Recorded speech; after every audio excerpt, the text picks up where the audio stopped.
Hello guys, welcome back to our channel SSC aspirant Tarana. कैसे हैं आप सब? आई होप आप सब अच्छे होंगे और आपकी प्रिपरेशन अच्छी चल रही होगी। तो आज हम लोग हेरिटेज साइट्स ऑफ इंडिया का थर्ड पार्ट करेंगे और जहाँ तक है एक पार्ट और आएगा और उसके बाद हमारा heritage sites of India complete हो जाएगा। तो शुरुआत करते हैं हम लोग। तो यहाँ पर हम लोग जो हेरिटेज साइट्स देखने वाले हैं उसमें से one of the heritage sites है हमारी, जो कि ऐड करी गई थी 2010 में। तो मैंने आपको बताया था जब हम लोग कोई भी हेरिटेज साइट के बारे में पढ़ते हैं तो हमें उसका टाइम पीरियड पता होना चाहिए कि उसको कब ऐड करा गया। तो ये 2010 में ऐड करा गया, ये हमें याद रखना है। और इस साइट का नाम है जंतर मंतर, ठीक है, जो कि जयपुर वाला है। अब पूछेगा ये इसके बारे में क्या इंपॉर्टेंट है, ठीक है। तो पहली बात तो इसके फाउंडर जी का नाम पूछ लिया जाएगा। तो ये एक आपकी एस्ट्रोनॉमिकल ऑब्जर्वेटरी साइट है जो कि बनवाई गई थी महाराज सवाई जय सिंह के द्वारा। अब प्रश्न आता है कि ये बताइए व्हाट इज़ एस्ट्रोनॉमिकल ऑब्जर्वेटरी। तो देखो भैया, एस्ट्रोनॉमिकल ऑब्जर्वेटरी तुम्हारी एक ऐसी लोकेशन होती है जिसको स्पेसिफिकली डिज़ाइन करा जाता है, ठीक है, for observing and studying about the celestial bodies, ठीक है। मतलब जितनी भी सेलेस्टियल बॉडीज़ हैं हमारे पास, उसको ऑब्जर्व करने के लिए और उसको स्टडी करने के लिए जो जगह बनाई जाती है उसे बोलते हैं एस्ट्रोनॉमिकल ऑब्जर्वेटरी, ठीक है। अब इसकी ना 5 अलग अलग स्ट्रक्चर बनवाए गए थे अलग अलग जगहों पर। तो ये भी आपसे पूछ सकता है कि कहाँ कहाँ पर आपको जंतर मंतर जो कि सवाई जय सिंह ने बनवाया था वो कहाँ कहाँ देखने को मिलेगा। तो आप बोल देंगे दिल्ली में देखने को मिलेगा, जयपुर में, उज्जैन में, मथुरा में और बनारस में, ठीक है। और इसमें से जो आपका जयपुर वाला ऑब्जर्वेटरी है इसको स्पेशली प्रिजर्व करा गया है, ठीक है, क्योंकि इसकी इंपॉर्टेंस काफ़ी ज़्यादा है। और यहाँ पर आपको बहुत सारे एस्ट्रोनॉमिकल ऑब्जर्वेशन इंस्ट्रूमेंट भी देखने को मिल जाते हैं, ठीक है। नेक्स्ट बढ़ते हैं हम लोग। तो ये हेरिटेज साइट जो कि 2007 में ऐड करी गई उसकी बात करी जा रही है। तो इस साइट का नाम है रेड फोर्ट ऑफ दिल्ली, ठीक है। अब ये तो प्रश्न सबको पता है या क्वेश्चन सबको पता ही रहता है, आता ही पूछा ही जाता है। और जितने भी आप प्रीवियस ईयर क्वेश्चंस लगाओगे तो जितने भी पहले के पेपर हो रखे हैं उनमें क्वेश्चन पूछा जा चुका है कि भैया ये बताइए रेड फोर्ट है ये किसने बनवाया था। तो ये रेड फोर्ट बनवाया था आपके मुगल एम्परर थे जिनका नाम था शाहजहाँ, ठीक है। और क्या है इसमें ये भी बताया गया कि it was a part of his new capital city जिसका काम क्या नाम था, शाहजहानाबाद। आपसे पूछ सकता है ये बताइए जब शाहजहाँ ने रेड फोर्ट बनवाया था तो कहाँ पर बनवाया था, ठीक है। तो उसकी न्यू कैपिटल सिटी थी, उस जगह पर बनवाया था और उस कैपिटल का नाम आपसे पूछ सकता है, शाहजहानाबाद, ठीक है। अब ये बताता है कि ये एक प्रोमिनेंट एग्जांपल है इसमें, मतलब इस आर्किटेक्चर में हमने इंडियन कल्चर को भी मिक्स किया है as well as Islamic culture को भी मिक्स किया है। तो ये जो बिल्डिंग है ये बेस्ट एग्जांपल है हमारा इंडो इस्लामिक आर्किटेक्चर का, ठीक है। अब बताया जा रहा है it is adjacent to Salimgarh fort on its north build by Islam Shah Suri in 1546। तो ये जो आपको रेड फोर्ट देखने को मिल जाता है ये इसके जस्ट एडजेसेंट में है। इसके एडजेसेंट में आपको दिखेगा सलीमगढ़ फोर्ट, और जो सलीमगढ़ फोर्ट है वो आपका बनवाया गया था किसके द्वारा, इस्लाम शाह सूरी के द्वारा 1546 को। और ये बोला जाता है कि ये अभी भी किसका हिस्सा है, ये जो आपका रेड फोर्ट कॉम्प्लेक्स है उसका ये हिस्सा बन चुका है। अब इसमें बहुत सारी चीज़ें आपको देखने को मिल जाएंगी जिसमें से वन ऑफ द चीज़ जो है वो है दीवाने आम, ठीक, और दीवाने खास। तो दीवाने आम है, दीवाने खास है, ठीक है। उसके बाद नहरे बेहिश्त है, ठीक है, और मोती मस्जिद है। अब ये बताइए कि दीवाने आम क्या होता है, दीवाने आम क्या होता है, व्हाट इज़ दीवाने आम एंड व्हाट इज़ दीवाने खास। दीवाने आम और दीवाने खास बेसिकली समझ लीजिए एक तरीके से एक ऐसी बिल्डिंग है या ऐसा ऑडियंस हॉल है, ठीक है, जिसमें आम लोग बैठेंगे सिर्फ, जैसे नाम ही बता रहा है दीवाने आम, ठीक है। और दीवाने खास आप समझ लीजिए एक ऐसी बिल्डिंग होगी जहाँ पर कुछ खास लोग बैठेंगे। तो इसको इस तरीके से नाम दिया गया, दीवाने आम एंड दीवाने खास, ठीक है। तो ये आपको स्ट्रक्चर्स याद रखने हैं। हाँ, और ये आपसे पूछ लेगा कि जो मोती मस्जिद है जो कि दिल्ली में बनवाई गई थी वो किसके द्वारा बनवाई गई थी। तो बनवाई गई थी आपके औरंगजेब के द्वारा, ठीक है। नेक्स्ट आगे बढ़ते हैं। फिर है हेरिटेज साइट जो कि 2004 में ऐड करी गई हैं, ठीक है। तो इस साइट का जो नाम है वो है आपका कौन सी, छत्रपति शिवाजी टर्मिनस, ठीक है। तो बताया जाता है कि ये आपकी कहाँ पर मिलेगी, तो ये 2004 में ऐड करी गई है फर्स्ट ऑफ ऑल, और ये मिलेगी आपको मुंबई महाराष्ट्र में, ठीक है। और ये बोला जाता है कि एट प्रेजेंट ये सेंट्रल रेलवे जो हेडक्वार्टर है उसका क्या है हेडक्वार्टर है, सेंट्रल रेलवे का क्या है, हेडक्वार्टर है।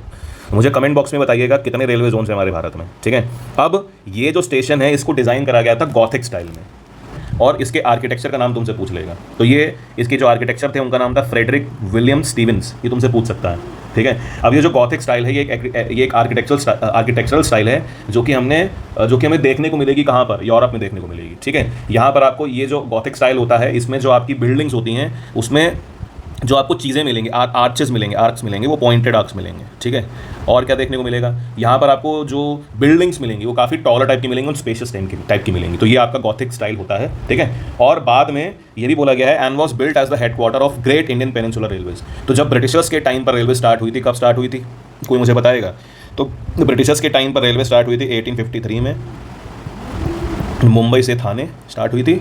और ये जो रेलवे हमारी स्टार्ट हुई है, रेलवे की देन है, वो जिनके टाइम पर स्टार्ट हुई थी वो कौन थे, तो उनका नाम था कोई बताएगा मुझे कमेंट बॉक्स में उनका क्या नाम था जिनके टाइम पर रेलवे स्टार्ट हुई थी? तो मुझे बताइएगा किसके टाइम पर रेलवे स्टार्ट हुई थी। ठीक है, उसके बाद यहाँ पर वो ये बता रहा है कि ग्रेट इंडियन जो पेनिनसुलर रेलवेज है जो कि ब्रिटिशर्स के टाइम पर स्टार्ट हुई थी, उसका हेडक्वार्टर कौन सा था? उसका हेडक्वार्टर यही था, छत्रपति शिवाजी टर्मिनल। ठीक है, तो आपसे ये सब चीज़ें पूछेगा, तो मुझे कमेंट बॉक्स में बताइएगा ज़रूर कि रेलवे तो मैंने आपको बता दिया 1853 में स्टार्ट हुई है, किसके टाइम पर स्टार्ट हुई है, कौन सा गवर्नर जनरल था हमारा इंडिया का जिसके टाइम पर ये हमारी रेलवे स्टार्ट हुई है, प्लीज़ डू कमेंट। फिर आता है हेरिटेज साइट जो कि अगेन 2004 में कौन से ऐड हुई है, तो उसका नाम है चंपानेर पावागढ़ी। ठीक है, ये आपको देखने को मिलेगी पंचमहल डिस्ट्रिक्ट ऑफ गुजरात में, और ये लास्ट स्टोन एज साइट है, इसको माना जाता है कि it is the last stone age site है। और यहाँ पर हमें बेसिकली क्या देखने को मिलेगा, यहाँ पर हमें बेसिकली हिल फोर्ट्स देखने को मिलेंगे जो कि एशियंट हिंदू रूलर्स के हैं। ठीक है, और यहाँ का एक फेमस आपका टेम्पल है जिसका टेम्पल का नाम है काली माता टेम्पल। ठीक है, और जो कि एक पहाड़ी के पास पड़ता है, पहाड़ी पे पड़ता है सॉरी, उस पहाड़ी का नाम है पावागढ़ी, ये पावागढ़ हिल्स, इसीलिए इसको नाम क्या दिया गया, चंपानेर पावागढ़ी। ठीक है, तो मैंने आपको बताया कि जो साइट्स हैं उसके नाम इंपॉर्टेंट हैं, लोकेशन इंपॉर्टेंट है, एंड किस ईयर में ऐड करेगा वो इंपॉर्टेंट है, कुछ स्पेसिफिक वहाँ पर कुछ चीज़ इंपॉर्टेंट है तो वो चीज़ हमें याद रखनी पड़ेगी। जैसे यहाँ का जो मुझे क्वेश्चन इंपॉर्टेंट लगा वो ये लगा कि यहाँ पर एक टेम्पल है, वो टेम्पल का नाम आपसे पूछ सकता है, कौन सी पहाड़ी पे है वो पूछ सकता है, और आपसे कौन सी डिस्ट्रिक्ट है ये पूछ सकता है। अब है 2003 में जो साइट ऐड करी गई वो कौन सी है, तो वो है भीमबेटका केव्स जो कि आपको देखने को मिलेंगे मध्य प्रदेश में। ठीक है, और ये आपको देखने को मिलेंगे at the foothills of Vindhyan range या विंध्यांचल रेंज के पास देखने को मिलेंगे। ठीक है, यहाँ पर आपको जो शेल्टर्स मिलेंगे वो सैंडस्टोन के मिले हुए मिलेंगे, और जिसका जो एरिया है वो 25,000 एकड़ के आसपास है। और जैसे कि हम लोगों ने जब पेलेलिथिक और नियोलिथिक साइट्स पढ़ी थी उसमें हम लोगों ने पढ़ा था कि वहाँ पर हमें क्या मिलता था, पेंटिंग्स देखने को मिलती थी। तो यहाँ पर जो पेंटिंग्स हमें देखने को मिलती हैं कहाँ पर, भीमबेटका केव्स में, वहाँ पर मुझे पेंटिंग्स देखने को मिलेंगी पेलेलिथिक एज की as well as neolithic age की, तो ये इसलिए एक इंपॉर्टेंट हेरिटेज साइट बन जाती है। नेक्स्ट है हमारा 2002 में ऐड करी गई साइट, उसका नाम है महाबोधि टेम्पल। महाबोधि टेम्पल आपको मिलेगा बिहार में। ठीक है, और ये बोला जाता है कि जो एम्परर आपके अशोक थे, अशोक जो थे जो कि मौर्यन डायनेस्टी से बिलोंग करते थे, इन्होंने यहाँ पर पहला टेम्पल फॉर्म किया था जिस पेड़ के पास, उस पेड़ का नाम बताया हुआ है, इसीलिए इस पेड़ के नाम से यहाँ पर समझ लीजिए टेम्पल है, पेड़ का नाम है बोधि ट्री, इसीलिए इस टेम्पल को हम लोग क्या बोलते हैं, महाबोधि टेम्पल बोलते हैं। ठीक है, और ये टेम्पल आपका 5th सेंचुरी एडी से लेकर 6th सेंचुरी एडी तक बनवाया गया। ठीक है, उसके बाद ये टेम्पल आपका ब्रिक से बना हुआ है। ठीक है, और ये सबसे ओल्डेस्ट टेम्पल माना जाता है इन दी इंडियन सब continent build during the Gupta period, मतलब इसकी जो नींव रखी थी वो रखी है आपके अशोका ने। ठीक है, बट ये टेम्पल बढ़ता चला गया, इसका जो डेवलपमेंट है वो 5th सेंचुरी से 6th सेंचुरी एडीज के बीच में ज़्यादा हुआ है, और ये one of the oldest temple माना जाता है आपका गुप्ता एम्पायर के टाइम का, मतलब सबसे ज़्यादा जो कंस्ट्रक्शन हुआ है वो इसी टाइम पर हुआ है इस टेम्पल का। ठीक है, फिर आता है 1993 में जो साइट ऐड हुई है उसमें से वन ऑफ द साइट है आपकी हुमायूं टॉम्ब, जिसको हम लोग बोलते हैं हुमायूं का मकबरा बोलते हैं। ठीक है, इसको प्रिकर्सर मॉन्यूमेंट बोला जाता है आपका ताजमहल का। ठीक है, क्योंकि आप इसका और उसका जो कंस्ट्रक्शन देखोगे मोस्टली सेम कंस्ट्रक्शन आपको देखने को मिलेगा। अब ये जो बनवाया गया था ये हुमायूं की जो आपकी वाइफ थी उसके द्वारा बनवाया गया था। बुक्स में आपको नाम हाजी बेगम दिखेगा, आप दूसरा नाम याद कर सकते हैं बीगा बेगम। ठीक है, और इसके जो आर्किटेक्चरर थे वो कौन थे, उनका नाम था मिर्ज़ा गियाथ, इन्होंने बनवाया था। आर्किटेक्चर का नाम इंपॉर्टेंट है, और इसको नेक्रोपोलिस ऑफ मुगल डायनेस्टी बोला जाता है। नेक्रोपोलिस कहने का मतलब ये है कि यहाँ पर सिर्फ आपको हुमायूं का टॉम नहीं देखने को मिलेगी, यहाँ पर आपको अदर जो 150 मेंबर्स हैं जो मुगल रॉयल फैमिली से बिलोंग करते थे उनकी भी यहाँ पर आपको छोटी छोटी टॉम्स देखने को मिलती हैं। टॉम्स कहने का मतलब है, टॉम्स नहीं कहूँगा मैं, उनके एक तरीके से रेस्टिंग प्लेस जो यहाँ पर नाम यूज़ करा गया है। ठीक है, यहाँ पर आपको रेस्टिंग प्लेस देखने को मिलती है about 150 members of Mughal royal family. Resting place कहने का मतलब ये है कि वहाँ पर इनको दफना दिया गया है एक तरीके से। ठीक है, इसीलिए इसको नेक्रोपोलिस ऑफ मुगल डायनेस्टी बोला जाता है। फिर 1993 में एक चीज़ और ऐड हुई है, और साइट ऐड हुई थी, उसका नाम है कुतुब मीनार या कुतुब मीनार कॉम्प्लेक्स। ये एक रेड सैंडस्टोन से बना हुआ टावर है जिसकी हाइट हमें मिलेगी 72.5 मीटर के आसपास, और जिसकी जो बिगनिंग शुरुआत हुई थी वो 13वीं शताब्दी के आसपास हुई थी, और इसके अंदर हमें बहुत सारे कॉम्प्लेक्सेस देखने को मिलेंगे। उसमें से वन ऑफ द है अलाई दरवाज़ा, अलाई मीनार या कुब्बत उल इस्लाम मॉस्क्यू देखने को मिलेगी मुझे, टॉम्ब ऑफ इल्तुतमिश देखने को मिलेगा, और आयरन पिलर भी मुझे देखने को ये मिलेगा। ठीक है, अब ये बोला जाता है कि ये जितने भी स्ट्रक्चर्स बनाए गए ये Hindu temples and Jain temples के को डिस्ट्रॉय करके बनाए गए हैं। ठीक है, और यहाँ पर जो आयरन पिलर है वो मुझे मालूम है वो इट इज़ अ फेमस, क्योंकि यहाँ पर मुझे इंस्क्रिप्शंस देखने को मिलते हैं जो कि संस्कृत भाषा में हैं और जो कि बिलोंग करते हैं किसको, चंद्रगुप्त सेकंड के पीरियड को बिलोंग करते हैं। और ये भी बोला जाता है कि ये जो कंस्ट्रक्शन स्टार्ट करवाया था ये आपके कुतुबुद्दीन ऐबक ने स्टार्ट करवाया था 1192 के आसपास, और स्टार्ट करवाया था कंप्लीट, बहुत मल्टीपल रूलर्स ने करवाया है, और ये बोला जाता है कि इसको कंप्लीट करवाया गया इल्तुतमिश के द्वारा भी करवाया गया है और आगे अलाउद्दीन खिलजी के द्वारा भी करवाया गया। अब मुझे कमेंट बॉक्स में ये बताइएगा कि जो कुतुब मीनार बनवाया गया था ये किसके नाम पर बनवाया गया था, ये कुतुबुद्दीन ऐबक के नाम पे नहीं है, किसके नाम पर है, मुझे कमेंट बॉक्स पर बताइएगा किसके नाम पर बनवाया गया था।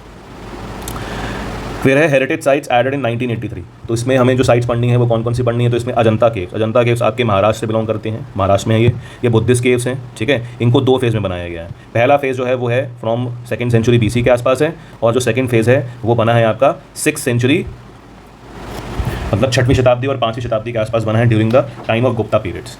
यहाँ पर हमें बेसिकली मुराल पेंटिंग्स देखने को मिलती हैं या फ्रेस्को स्टाइल पेंटिंग्स देखने को मिलती हैं, जो कि सिमिलर हैं। किसके सिमिलर हैं? जो कि सिमिलर है हमारे सिगरिया पेंटिंग्स के। अब आपसे पूछ सकता है कि सिगरिया पेंटिंग्स कहाँ से बिलोंग करती हैं, तो ये सिगरिया पेंटिंग्स बिलोंग करती हैं आपकी श्रीलंका से। कहाँ से बिलोंग करती हैं? श्रीलंका से। अब फ्रेस्को टाइप पेंटिंग कौन सी होती हैं? फ्रेस्को टाइप पेंटिंग वो पेंटिंग्स होती हैं, ये एक वाटर बेस्ड पेंटिंग्स होती हैं, जिसमें हम लोग क्या कर देते हैं, जो हमारा वाटर बेस्ड पिगमेंट होता है जिससे हम लोग पेंटिंग कर रहे हैं, उसको डायरेक्टली हम लोग अप्लाई कर देते हैं आपके वेट प्लास्टर्स में, उससे जो हम लोग पेंटिंग करते हैं, जिसको हम लोग बोलते हैं फ्रेस्को स्टाइल पेंटिंग बोलते हैं, ठीक है।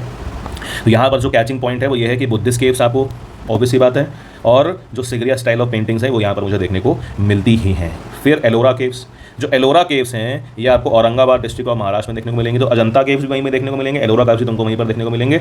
यहाँ पर मुझे तीनों कल्चर का मिक्स कॉम्बिनेशन देखने को मिलेगा, ठीक है। अब आपसे पूछ सकता है अजंता केव्स में प्योर मुझे बुद्धिस्ट केव्स मिलेंगे, यहाँ पर मुझे सिर्फ बुद्धिज्म टच मिलेगा या बुद्धिस्ट टच मिलेगा, और यहाँ पर मुझे तीनों टच मिलेंगे, मतलब तीनों कल्चर्स को यहाँ पर डिपिक्ट करा गया है, बुद्धिज्म को भी, हिंदुज़म को भी और जैनिज्म को भी। क्वेश्चन पूछ लेता है, ठीक है।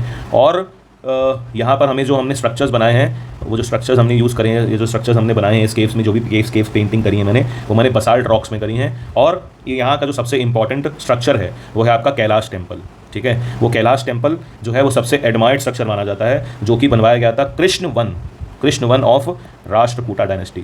यहाँ से एक प्रश्न इंपॉर्टेंट है, ये जो कैलाश टेम्पल बनवाया गया है ये किसके टाइम पर बनवाया गया था? राष्ट्रकूटास के टाइम पर बनवाया गया था। अब मुझे कमेंट बॉक्स में बताइएगा who was the founder of Rashtrakuta dynasty, ठीक है। और इसके जो फाउंडर थे वो कौन थे? कृष्ण वन इसके फाउंडर थे, ठीक है। अब नेक्स्ट हमारा आगरा फोर्ट है। आगरा फोर्ट जो है ऑब्वियसली बात है आगरा यूपी में पड़ेगा, ठीक है। इसको रेड फोर्ट ऑफ आगरा बोला जाता है, ठीक है। और बोला गया है fort has been located on the bank of river Yamuna using the red sandstone. तो ये आपको ऑफ रिवर यमुना मतलब इसके पास जो आपको नदी देखने को मिलेगी वो कौन सी देखने को मिलेगी? यमुना देखने को मिलेगी। और इसको भी किससे बनाया गया है? रेड सैंडस्टोन से बनाया गया, ठीक है। जो आप दिल्ली में रेड फोर्ट देखते हैं वो भी रेड सैंडस्टोन से बनाया गया है, और आगरा में जो आप फोर्ट देखते हैं वो भी आपका इसी से बनाया गया। अब यहाँ पर भी मल्टीपल स्ट्रक्चर्स मुझे देखने को मिलेंगे। एक है आपका खास महल, शीश महल, उसके बाद दीवाने खास कॉमन है, और एक हमें देखने को मिलेगा ऑक्टोगोनल टावर, ठीक है, जिसको हम लोग बोलते हैं, क्या बोलते हैं जिसको हम लोग बोलते हैं मुसम्मन बुर्ज बोलते हैं, ठीक है। और एक हमें मॉस्क अंदर देखने को मिलेगी जो कि वाइट मार्बल से बनी हुई है।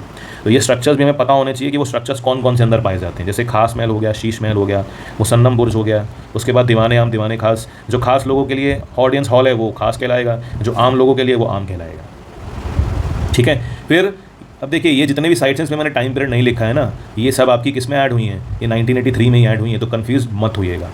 अब इसके बाद जो है वो है ताजमहल जो है वो हमें देखने को मिलेगा, ताजमहल मिलेगा यूपी में देखने को मिलेगा। It is a mausoleum and is considered as one of the 7 wonders of the world. अब देखो एक चीज़ होती है टॉम और एक चीज़ होती है मौसोलियम, दोनों में क्या फ़र्क होता है? तो दोनों में फ़र्क ये होता है कि जो मौसोलियम होता है वो बड़ा होता है, काफ़ी इलेबोरेटिव स्ट्रक्चर होता है, काफ़ी एक्सपेंसिव होता है, ठीक है, एज़ कम्पेयर टू टॉम। काम दोनों का सेम है, लेकिन जो मौसोलियम है उसकी जो स्पेशलिटी है, उसकी जो विशेषता है वो ज़्यादा है, ठीक है।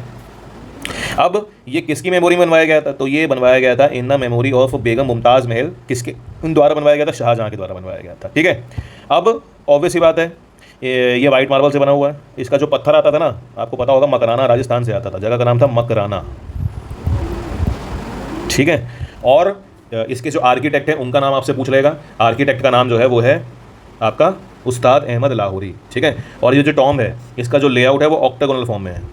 अब यहाँ पर हमें कैलीग्राफ इंस्क्रिप्शंस देखने को मिलेंगे, ब्यूटीफुल हैंड राइटिंग इंस्क्रिप्शंस देखने को मिलेंगे, पितृदुरा देखने को मिलेगा, एंड अरेबिस्क्यूज देखने को मिलेंगे। अब जो अरेबिस्क्यूज होते हैं, जो पितृदुरा होता है, ये क्या होता है इसको भी समझ लेते हैं। जो पितृदुरा होता है वो क्या है? तो पितृदुरा एक आर्ट टेक्निक होती है जिसमें हम लोग क्या करते हैं, जिसमें हम लोग बेसिकली मतलब जो हमारे स्टोन्स होते हैं, ठीक है, उनको कट करके एंड पॉलिश करके क्या करते हैं, मार्बल्स पे लगा देते हैं या मार्बल सर्फेस पे उसको जड़ देते हैं एक तरीके से अंदर, उसको हम लोग पितृदुरा बोलते हैं, समझ गए।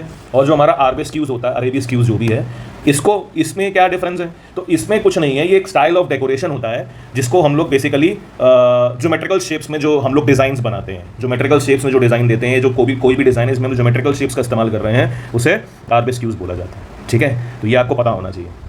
तो पितृधुरा में क्या होता है? पितृधुरा में ये होता है कि आपका जो हम लोग बेशकीमती पत्थर होते हैं, मार्बल्स होते हैं, उसमें हम लोग क्या कर देते हैं, जो पॉलिश वाले या पॉलिश स्टोन्स या कलर्ड स्टोन्स होते हैं, उनको हम लोग क्या कर देते हैं, उनको हम लोग उसमें जड़ देते हैं। और आरबीएस क्यूज में क्या होता है? आरबीएस क्यूज में हम बेसिकली क्या करते हैं, जो हमारे स्ट्रक्चर्स होते हैं, जो हमारे स्ट्रक्चर्स हम बनाते हैं, वो in the form of geometrical shapes बनाते हैं। ठीक है, कितना समझ में आ गया आपको? अब एक क्वेश्चन चलो मैं बता ही देता हूँ। ये जो मुमताज़ महल है ना, इनका कभी कभी पूछ लिया जाता है कि भैया मुमताज़ तो इनका नाम बाद में पड़ा, वैसे इनका नाम क्या था? तो वैसे इनका नाम था अर्जुमंद बानू बेगम। क्या नाम था? अर्जुमंद बानू बेगम। ठीक है, अब एक साइट हम लोग और ऐड कर लेते हैं इसमें, जो हमारी है हेरिटेज साइट, जो कि ऐड करी गई थी 1985 में। ये है काजीरंगा नेशनल पार्क, आसाम में पड़ेगा आपको। अब काजीरंगा नेशनल पार्क आपको मालूम है कि it is famous for one horn rhinoceros. सबसे ज़्यादा वन हॉर्न राइनोसोरस आपको देखने को मिलेंगे, और बहुत सारे एलिफेंट्स देखने को मिलेंगे। ठीक है, उसके बाद स्वैम्प डियर्स देखने को मिलेंगे एंड वाटर बफेलोज देखने को मिलेंगी। ठीक है, ये एक इंपॉर्टेंट आपका बर्ड एरिया भी है। ठीक है, it is an important bird area. ठीक है, इसको एक बर्ड एरिया डिक्लेयर कर दिया गया है by the bird life international. ये एक आपका एलिफेंट रिजर्व भी है, और यहाँ पर आपको क्या है, प्रोजेक्ट एलिफेंट भी चलता हुआ दिखेगा। अब जो प्रोजेक्ट एलिफेंट है वो आपको मालूम है कब आया था? 1992 में आया था, ये आपको पता होना चाहिए। जैसे प्रोजेक्ट टाइगर 1973 में आया था, ये प्रोजेक्ट 1992 में आया था। और 2006 में इसको टाइगर रिजर्व डिक्लेयर कर दिया गया था।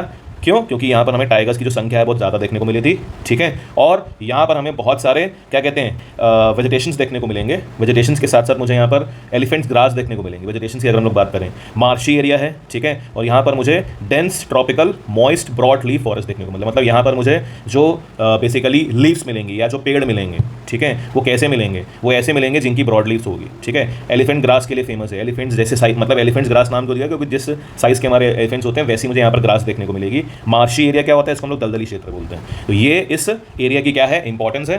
ठीक है, आई होप आपको ये चीज़ें समझ में आई होंगी। ठीक है, वीडियो पसंद आई होगी, और अगर आपको वीडियो पसंद आए तो प्लीज़ चैनल को सब्सक्राइब करें, वीडियो को शेयर करें एंड वीडियो को लाइक करें।